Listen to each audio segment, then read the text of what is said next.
The warning alarm screamed through David Torres's small research pod as it spun wildly through the thick atmosphere of Kareth 7. Red lights flashed across every surface while his hands moved quickly over the controls, trying to stop the deadly spin.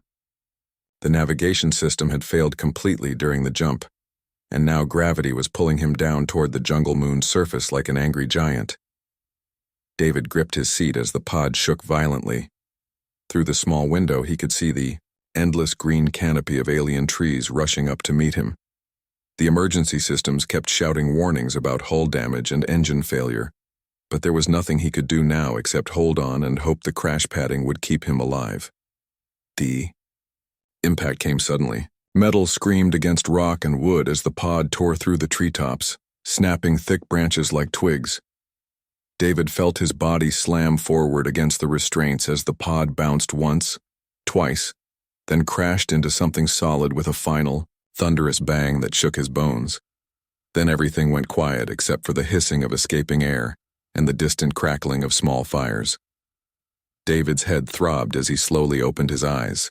Blood trickled down from a cut on his forehead, but he could move his arms and legs. The pod's interior was a mess of broken equipment and scattered supplies, but the life support systems were still working. Through a crack in the hull, he could smell the thick, humid air of the jungle and hear strange animal calls echoing through the trees. He unbuckled himself carefully and checked his body for serious injuries. A few bruises and cuts, but nothing broken. The emergency medical kit was still secured in its compartment, along with his field equipment and basic supplies. The communication system was completely destroyed, its screen showing nothing but static and broken circuits.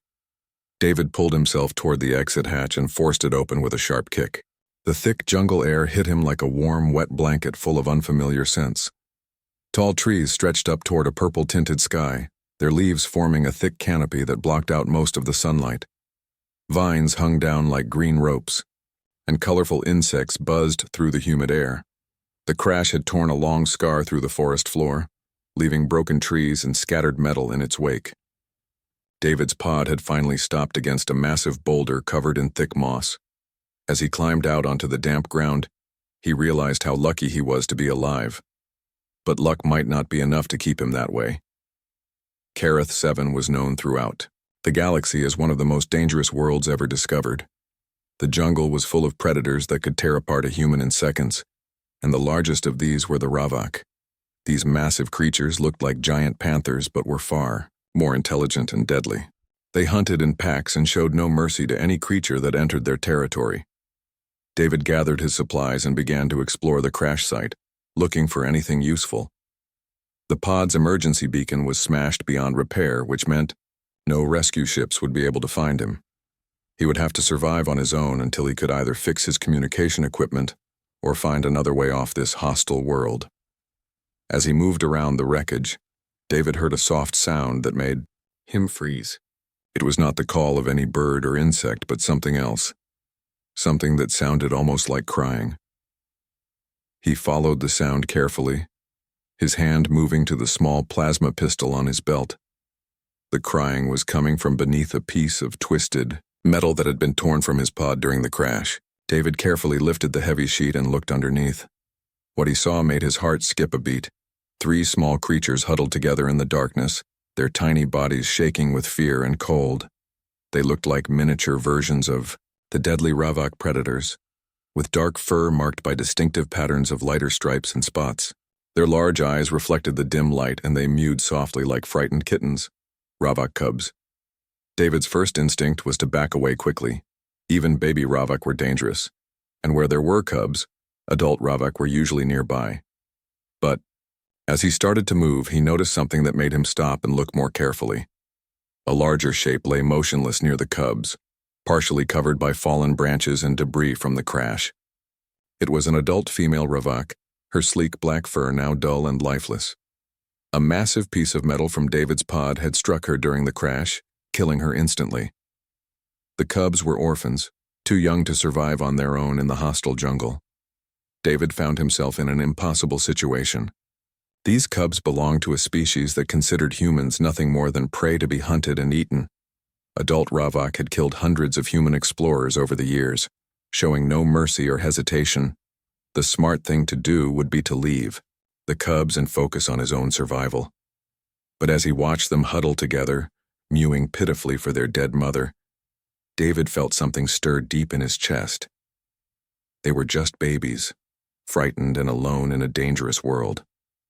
Without help, they would die within days, either from starvation or from being eaten by other predators. David had always been drawn to his work as a research botanist because he loved studying life in all its forms.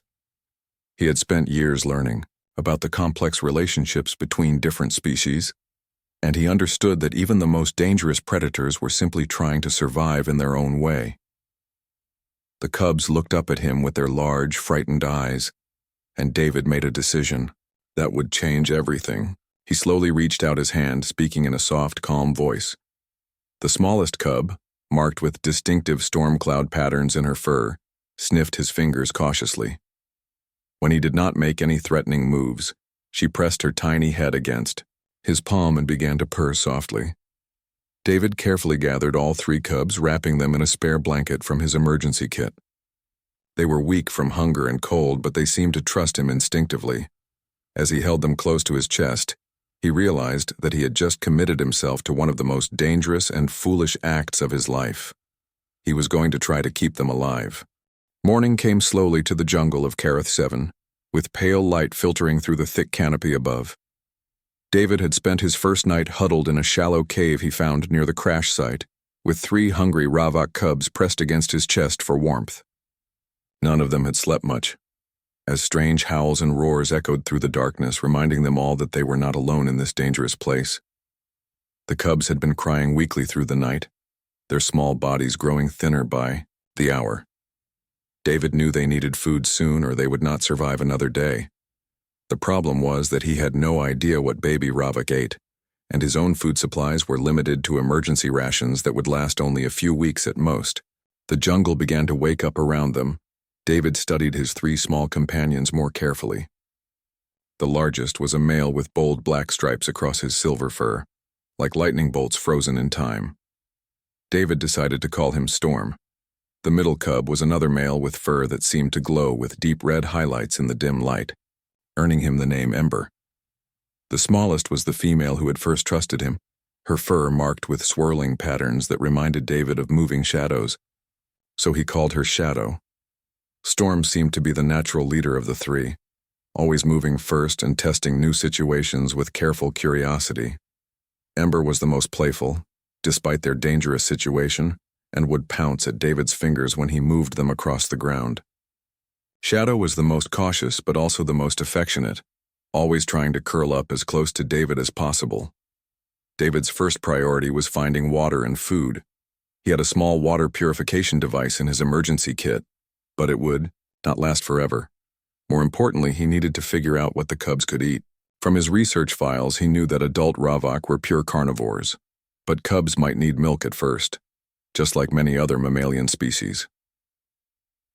Leaving the cubs safely hidden in the cave, David ventured out into the jungle with his scanner and collection tools.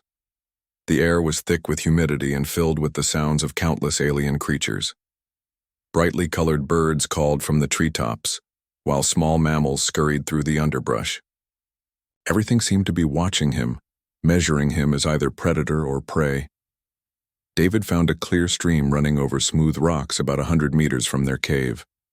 The water tested clean, and he filled his containers while keeping watch for any signs of danger. On his way back, he spotted something that made him stop and think carefully. A small, deer-like creature lay dead beside a fallen log, its neck broken in what looked like a clean kill from some other predator. The meat was still fresh, and the creature was about the right size for David to handle. He had never butchered an animal before, but desperation made him willing to learn quickly. Using his field knife, David carefully cut strips of meat from the carcass, trying not to think too much about what he was doing. The cubs needed protein, and this might be their only chance at survival. He wrapped the meat in clean cloth and hurried back to the cave, where Storm, Ember, and Shadow were mewing anxiously for his return. To David's relief, the cubs accepted the raw meat eagerly, tearing at it with their small but sharp teeth. They ate hungrily, their tiny purrs growing stronger with each bite. When they were full, they curled up together in a contented pile and fell into the deep sleep that only well-fed babies can achieve. Over the next few days, David established a routine that kept them all alive. He would wake before dawn and scout the area around their cave, looking for fresh water, edible plants for himself, and any opportunities to find meat for the cubs. The jungle provided both, but never easily and never safely. David learned to move quietly through the underbrush, using techniques he had read about but never practiced. He set simple snares for small animals and learned to identify the signs that larger predators had been in the area. Most importantly, he learned to listen to the cubs, whose sensitive hearing and smell could detect dangers long before his human senses noticed anything wrong. The cubs grew rapidly on their diet of fresh meat and stream water. Within a week, they had doubled in size and become much more active. They began to follow David when he left the cave, staying close to his legs like loyal pets. At first, he worried that their noise and movement would attract unwanted attention, but he soon discovered that they had natural instincts for moving silently through the jungle. Storm proved to be an excellent hunter, even at his young age. He could spot small prey animals from remarkable distances and had an instinct for knowing which way they would run when startled. Ember had the best nose of the three, able to detect fresh water or the scent of other predators from far away. Shadow was the most alert to danger, her ears constantly moving to catch any sound that might mean trouble. As the days passed, David began to understand that the cubs were learning from him just as much as he was learning from them. They watched carefully when he made fire, tried to imitate the way he used tools, and even began to respond to simple spoken commands. In return, they taught him which plants were safe to touch, how to move through thick undergrowth without making noise, and how to recognize the territorial marks that other Ravak left on trees and rocks. The relationship between human and cubs became something that neither species had ever experienced before. David found himself thinking of Storm, Ember, and Shadow, not as dangerous predators, but as his responsibility, and increasingly his family. They seemed to feel the same way, always staying close to him and becoming anxious whenever he was out of sight for more than a few minutes. 3 weeks after the crash, David was teaching the cubs how to fish in the stream when Shadow suddenly went rigid, her ears pointed toward the thick jungle beyond the water. Storm and Ember immediately moved to flank David, their small bodies tense and ready for danger. All 3 cubs began to make a low rumbling sound that David had never heard before. Through the trees, David could see shapes moving in the shadows.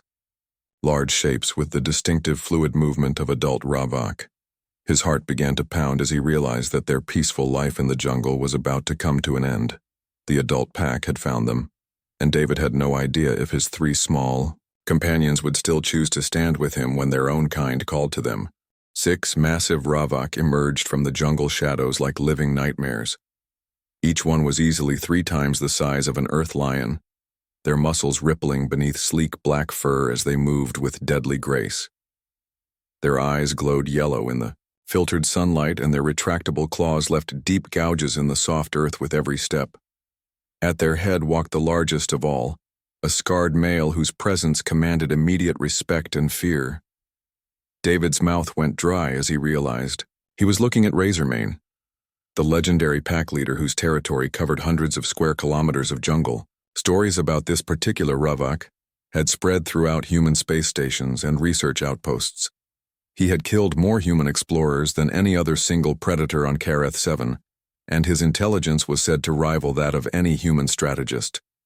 The adult pack spread out in a practiced hunting formation, cutting off all escape routes while keeping their eyes fixed on the strange scene before them. They had clearly expected to find a human alone, easy prey for their coordinated attack.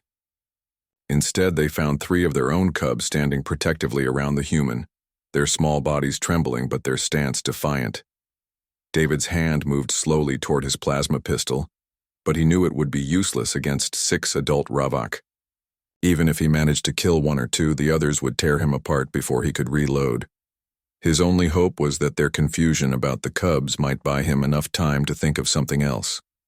Razormane stepped forward and made a series of deep rumbling vocalizations that seemed to vibrate through the ground itself. The sound was clearly directed at Storm, Ember, and Shadow, and David could tell it was some form of communication. The pack leader's tone seemed to shift between questioning and commanding, as if he was trying to understand what had happened to these cubs and ordering them to return to where they belonged. Storm was the first to respond. The young male raised his head high and made his own series of sounds, shorter and higher pitched than the adults' calls.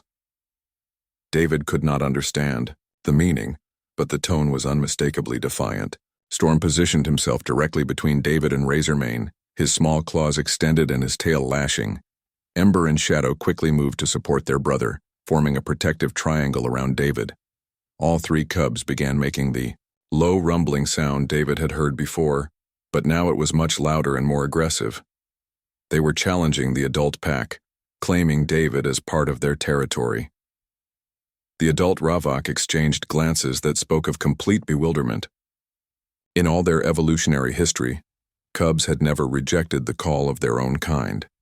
The pack bond was sacred, the foundation of everything that made Ravok successful as hunters and survivors.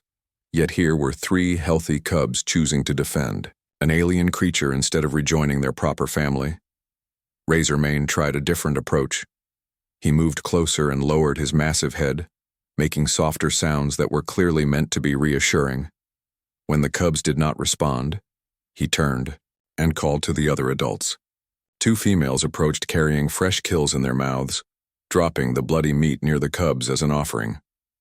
The smell of fresh prey made all three cubs' mouths water, and David could see them struggling with their natural hunger. But when Razormane made another commanding vocalization, clearly expecting them to come forward and claim the food, they remained firmly at David's side. One of the adult females, smaller than Razormane but still formidable, began what looked like a hunting demonstration. She moved through a complex series of maneuvers, showing how to stalk, pounce, and kill with precision and grace. Her movements were beautiful and deadly, a perfect example of everything the cubs would need to learn to survive as true Ravok. Storm watched the demonstration with obvious interest, his natural instincts responding to the display of hunting prowess. But when the female called to him, inviting him to practice the techniques she had shown, he looked back at David and made a decision that shocked everyone present. The young male moved to David's side and began demonstrating techniques that David had taught him. He showed how to move quietly using the human method of careful foot placement, how to use simple tools like sharp sticks to reach prey in hiding places, and how to work together with a partner to surround and capture larger animals. Ember joined the demonstration, showing how David had taught them to preserve meat by smoking it over fires, and how to identify which plants could be used to treat injuries or illness. Shadow contributed by displaying the alert system they had developed, where her sensitive hearing would detect danger and warn the others through specific body positions and quiet sounds. The adult pack watched this display with growing amazement. These cubs had learned hunting and survival techniques that no Ravok had ever seen before. They were still unmistakably Ravok in their basic instincts and abilities, but they had been enhanced by human knowledge and creativity in ways that made them more effective than cubs twice their age. Razormane studied David with new interest, as if seeing him clearly for the first time. The pack leader began to circle around the group, examining David's tools, his improvised weapons, and the small camp he had established. David could practically see the calculations happening behind those intelligent yellow eyes. The tension reached its peak when Razormane stopped directly in front of David and fixed him with a stare that seemed to look straight through to his soul. The massive predator was close enough that David could smell his breath and see the scars from countless battles marked across his hide. One wrong move, one sign of weakness or deception, and those claws would end David's life in a single swipe. But David had spent weeks learning to communicate with Storm, Ember, and Shadow. He understood that Ravok respected strength, intelligence, and above all loyalty to the pack. Instead of showing fear, David stood straighter and met Razormane's gaze directly. He placed one hand gently on Storm's head and spoke in a calm, steady voice. The words were human, but the tone was universal. David was claiming these cubs as his own family, accepting responsibility for their welfare and safety. He was challenging Razormane's authority not through aggression, but through the simple statement that he belonged here as much as any other member of the pack. For a long moment that felt like an eternity, the clearing was silent except for the distant sounds of jungle life. Then Razormane made a sound that David had never heard before from any Ravak. It was not quite a growl, not quite a purr, but something that seemed to convey grudging respect. The pack leader stepped back and made a series of sharp barking sounds to his companions. The other adults relaxed their hunting stances but did not retreat. Instead, they settled down in the clearing around David and the cubs, their body language suggesting that some kind of decision had been made. David realized that the first test was over, but this was only the beginning. Razormane had not accepted him into the pack, but he had not rejected him either. The real trials were yet to come, and David had no idea if he was strong enough or smart enough to survive what lay ahead. All he knew for certain was that Storm, Ember, and Shadow had made their choice, and there was no turning back for any of them. The next morning brought David's first real test as a potential member of Razormane's pack. The massive leader approached him while the other adults watched from a distance, their expressions unreadable but clearly expectant. Storm, Ember, and Shadow pressed close to David's sides, sensing the importance of whatever was about to happen. Razormane made a series of complex vocalizations while gesturing toward the dense jungle beyond their clearing. David could not understand the exact words, but the meaning was clear enough. The pack leader was inviting him to prove that he could hunt and provide for the cubs he claimed as his own. This was not a request but a challenge, and failure would likely mean death for all of them. David gathered his basic hunting tools and followed Razormane into the thick undergrowth, with the cubs staying close behind him. The other adult Ravak spread out through the jungle, their movements perfectly coordinated despite the lack of visible communication. David realized he was witnessing the kind of pack hunting that made Ravak so successful and so feared. The target was a herd of six-legged creatures about the size of earth cattle, grazing in a small meadow about 2 kilometers from the pack's resting area. Their thick hides looked tough enough to turn aside claws, and their massive shoulders suggested they could charge with devastating force. David had seen smaller versions of these animals during his weeks in the jungle, but had never tried to hunt anything so large and dangerous. Razormane positioned his pack members around the meadow, creating a perfect trap with no escape routes. But instead of attacking immediately, he looked at David expectantly. The message was clear. Prove your worth by contributing to this hunt in a meaningful way, or watch your cubs learn that their human cannot provide for them. David studied the UV situation carefully, using all the skills he had developed during his years as a research scientist. The herd animals had excellent hearing and sense of smell, but their vision seemed limited to detecting movement directly in front of them. Their grazing patterns suggested they were most relaxed when feeding near the stream that ran through one side of the meadow. Moving quietly to Razormane's side, David used gestures and simple drawings in the dirt to communicate his idea. The pack leader watched with growing interest as David outlined a strategy that would use the human's tool-making abilities to complement the Revok's natural hunting instincts. David quickly constructed several simple spears from straight branches and his field knife, hardening their points in a small fire while the pack waited impatiently. He also gathered armloads of dry brush and prepared several torches that could be lit quickly when needed. The adult Ravok seemed puzzled by these preparations, but Razormane growled softly at them to remain patient. When everything was ready, David signaled for the hunt to begin. The Ravok moved into their attack positions while David circled around to the far side of the meadow with his spears and torches. Storm, Ember, and Shadow stayed close to him, their excitement growing as they sensed the approaching moment of action. The attack began when 2 of the adult females charged from opposite sides of the meadow, driving the herd toward the center where Razormane and the other males waited. But instead of panicking and running blindly, the herd animals formed a defensive circle with their young in the center, presenting a wall of horns and hooves to any predator that approached. This was exactly what David had hoped would happen. He lit his torches and began waving them while shouting loudly, creating confusion and noise from the direction the animals least expected danger. The herd broke formation and began running toward what seemed like the safest escape route, not realizing they were heading directly toward David's carefully placed spears. The first animal impaled itself on David's improvised weapons, its momentum driving the spear point deep into its chest. The second stumbled over the first and fell heavily, giving Razormane the opening he needed to deliver a killing blow with his massive claws. Within moments, the entire herd was either dead or scattered deep into the jungle.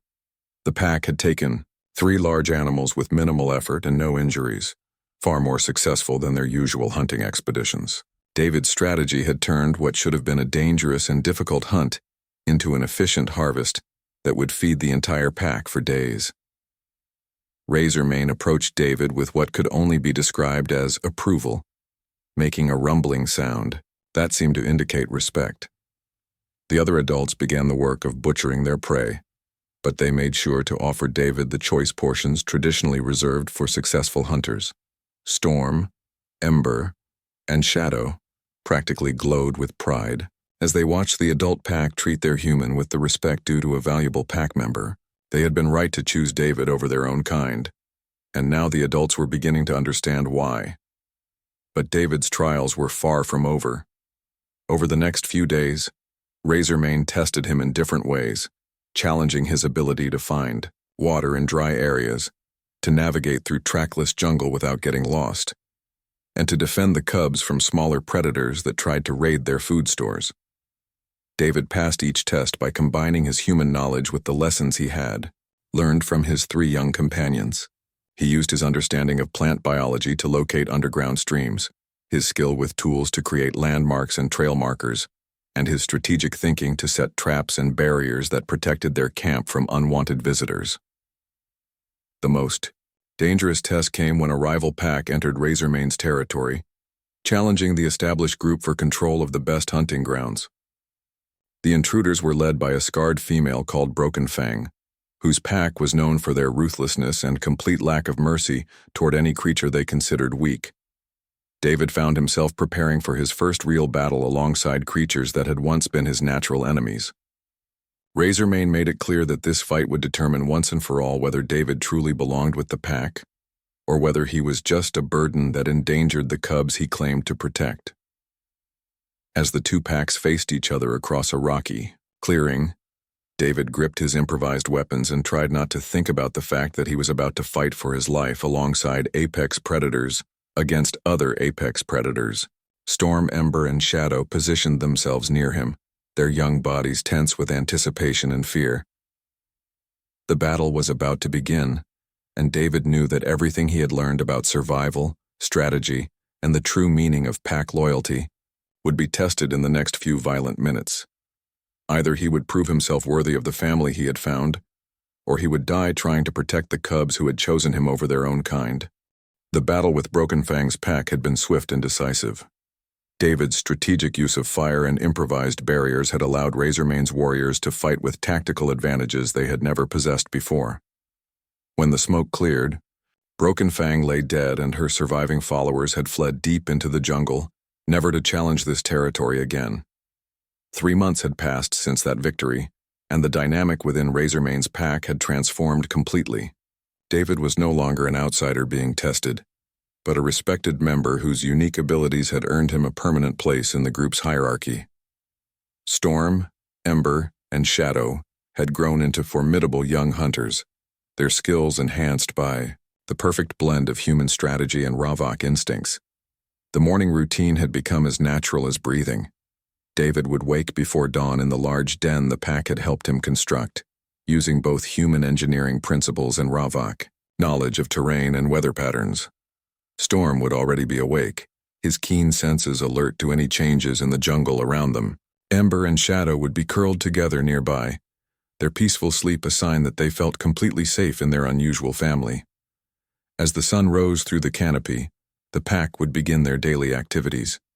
The adult Ravok had learned to appreciate David's morning fires, which provided warmth and a way to cook meat that made it last longer and taste better. David had learned to enjoy the raw portions of their kills, finding that his human digestive system could adapt more than he had ever imagined possible. The hunting expeditions had become legendary among the scattered Ravok packs throughout the region.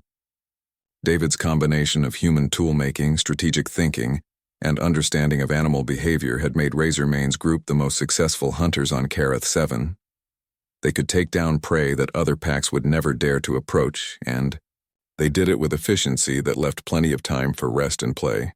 But the most remarkable change was in Storm, Ember, and Shadow themselves. They had become living bridges between two completely different species, understanding both the ancient ways of their own kind and the innovative methods their human father brought to every challenge. When they communicated with other Ravak, they spoke in the traditional vocalizations and body language. When they worked with David, they could follow complex spoken instructions and even use simple tools with their claws and teeth. The cubs had also developed their own unique hunting techniques that amazed both David and the adult pack members. Storm could coordinate group attacks with precision that rivaled military units, using hand signals he had learned from David, combined with scent markers that other Ravak could follow instinctively. Ember had become a master tracker, able to follow prey trails that were days old by combining his natural nose with human techniques for reading disturbed vegetation and ground signs. Shadow had developed an early warning system that could detect threats from kilometers away, using her exceptional hearing along with David's knowledge of how sound travels through different types of terrain. The peaceful routine was interrupted on a warm morning when Shadow's ears suddenly perked up, catching sounds that none of the others could detect. She made a complex series of chirps and growls that David had learned meant flying machines approaching from the sky. Storm and Ember immediately took defensive positions, while the adult pack members prepared for whatever threat might be coming. David felt his heart begin to race as he realized what Shadow was hearing. After 3 months of silence, a human rescue ship had finally found his crash site. The emergency beacon he had never been able to repair must have been sending out a weak signal all this time, one that only the most sensitive equipment could detect. The rescue ship appeared above the canopy like a gleaming metal bird, its engines creating downdrafts that sent leaves and small branches swirling through the air. Through the ship's transparent canopy, David could see the surprised faces of the rescue crew as they took in the scene below. They had expected to find either a dead human or, at best, a desperate survivor hiding from the jungle's predators. Instead, they found David sitting calmly in a clearing surrounded by 6 adult Ravak and 3 nearly grown cubs, all of whom seemed to regard the human as a respected member of their family. When the rescue team's leader called down through a speaker, asking if David needed immediate medical evacuation, the pack reacted with protective instincts that left no doubt about their loyalty.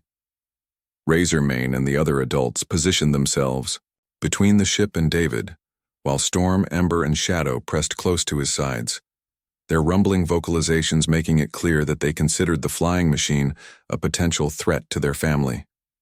David had to spend several minutes calming them down and explaining that these were friends, not enemies. The rescue crew landed cautiously, their weapons ready but not drawn. They had heard stories about lone survivors who had been driven mad by isolation and trauma, but David seemed completely rational and healthy. If anything, he appeared to be in better physical condition than when he had first crashed on Kareth 7. His skin was tanned from outdoor living, his muscles were stronger from constant physical activity, and his eyes held a contentment that surprised everyone who saw it. Captain Torres, who led the rescue mission and shared David's family name though they were not related, approached carefully while the pack watched his every movement. When he offered to take David back to human civilization immediately, the response was not what anyone expected. Storm stepped forward and made a series of vocalizations directed at the captain, his tone respectful but firm. David translated with a smile that seemed to encompass months of joy and discovery. "He's thanking you for coming to check on us, but he wants you to know that I'm already home." The negotiation that followed took several hours and involved multiple calls to human colonial authorities, xenobiology research stations, and diplomatic corps representatives. David made it clear that he had no intention of leaving Kareth 7 or abandoning the family that had accepted him so completely. Storm, Ember, and Shadow demonstrated their unique hybrid skills and made it obvious that they would not allow David to be taken away against his will. Eventually, a compromise was reached that satisfied everyone involved, David would establish the first official human Ravak research station on Kareth 7, documenting the unprecedented interspecies cooperation while serving as a liaison between human colonial interests and the native predator populations. The rescue ship would return every few months with supplies and communication equipment, allowing David to maintain contact with the outside galaxy while remaining with his chosen family. Storm, Ember, and Shadow approved of this arrangement with the same decisive authority they had shown when first choosing David over their own kind. They had grown from frightened orphans into confident young adults, but their loyalty to their human father had never wavered. When other young Ravak from distant packs came to visit and learn about the strange human techniques, Storm, Ember, and Shadow served as teachers and ambassadors, showing that love and family could transcend the boundaries between species. As the rescue ship departed, leaving behind a wealth of supplies and communication equipment, David settled back into his place within the pack with a deep sense of satisfaction. Razormane approached and made the rumbling purr that David had learned meant complete acceptance and approval. The massive pack leader had gained a valuable ally, and David had found a family that would never abandon him. That evening, as the jungle settled into its nightly symphony of sounds, David sat by his fire watching Storm, Ember, and Shadow play with some of the new equipment the rescue team had brought. The cubs had grown so much since that first terrifying day when he had found them orphaned and helpless beneath the wreckage of his crashed pod. Now they were sleek, powerful young predators who could hunt alongside the adults and hold their own in any challenge the jungle presented. But they were also something more than traditional Ravak, and something more than the wild animals they had been born to become. They were living proof that intelligence, compassion, and loyalty could bridge any gap between different forms of life. They had chosen love over instinct, family over genetics, and trust over fear. Storm approached David and settled beside him with the easy confidence of a creature who knew exactly where he belonged. The young male had become the unofficial leader of his generation, respected by both human and Ravak for his wisdom and strength. Ember curled up on David's other side, his playful nature unchanged despite his growing size and hunting prowess.